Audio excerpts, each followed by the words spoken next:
stretch. You can use your sponge naman or your finger. Pero pag finger gamitin mo is yung ring finger mo. Kuha lang tayo ng powder. Tapping motion. Stretch your talukap. Coach, paano ko malalaman kung nalak ko na yung cream products? Pag niramdaman mong medyo tacky, ibig sabihin kulang siya ng powder, ha? You can add pa naman. Yung inner corner dyan, padaanan mo rin to. So ngayon is kukuha tayo ng light shade eyeshadow natin. Make sure lang na well-coated yung isang side. Then, top off the excess. Pag eyeshadow tayo, kailangan nakastretch yung talukap mo dito, no? So, mas maganda, yung salamin mo nasa ilalim ng chin mo. Ganyan. Mas okay, di ba? Mas kitang-kita. Stretch, look up, start sa middle. Tapping motion. Just lagyan mo kabila ang gilid. Lagyan mo lang ng allowance. When you say allowance, walang kulay yung area na yun, ha? May konting space. Hindi super sagad. Correct. And then focus ka na sa may upper. Curve your eyeball there. Yung lubog na. Wala naman lubog na part. Meron. Yun, o. Tingnan mo ko parang. Iangat mo na yan. Antiped. Angat mo na siya. Hanapin mo na yung pinapakarve ni Coach. Yan. There you go. Di ba masyadong mataas? Hindi naman. Then focus ka na sa taas. Okay na yung baba. Yes, Pero please. sa gitna muna ako. So start pa din. Para hindi makapaltignan yung kabilang gilid. Yung, nakita mo yon. Pero tapping motion na, hindi ka mag-blend. Hanggang saan? Kasi di ba mag-aalaw? Mag-aalaw. Iangat mo lang ditong part na to. Ika-carve mo to.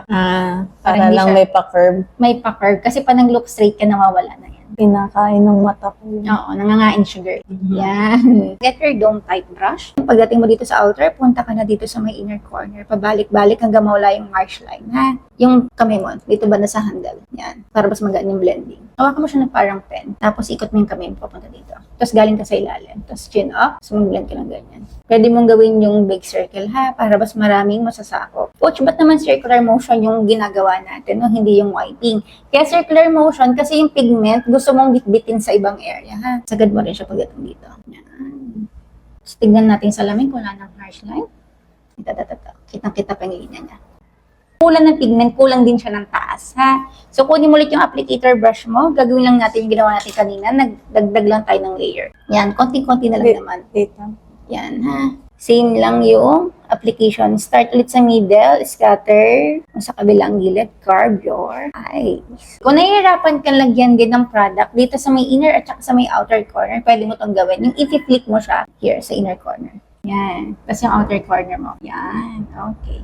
Pati nga, look straight. Yeah, mas better. Then, get your dome type brush. This time, bilisan mo na yung blending mo, ha? Start sa middle part. Tapos, punta ka sa outer corner. Tapos, going sa inner corner. Hanggang mawala yung harsh line. Okay. Ngayon is mag-dark na tayo, no? Pero sa sobrang liit ng mata mo, pwede natin gamitin yung detail brush. Kunin natin tong dark eyeshadow natin.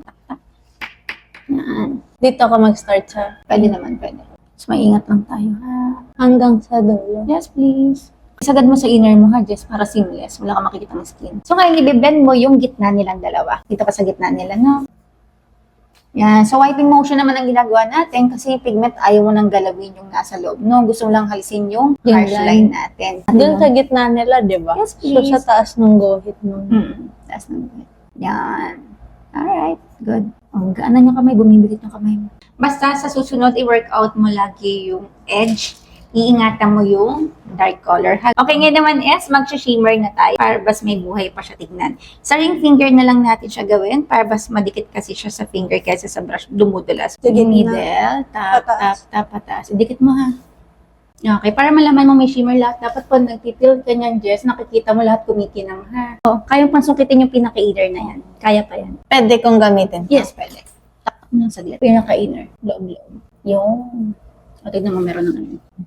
Okay, kabila. Arte.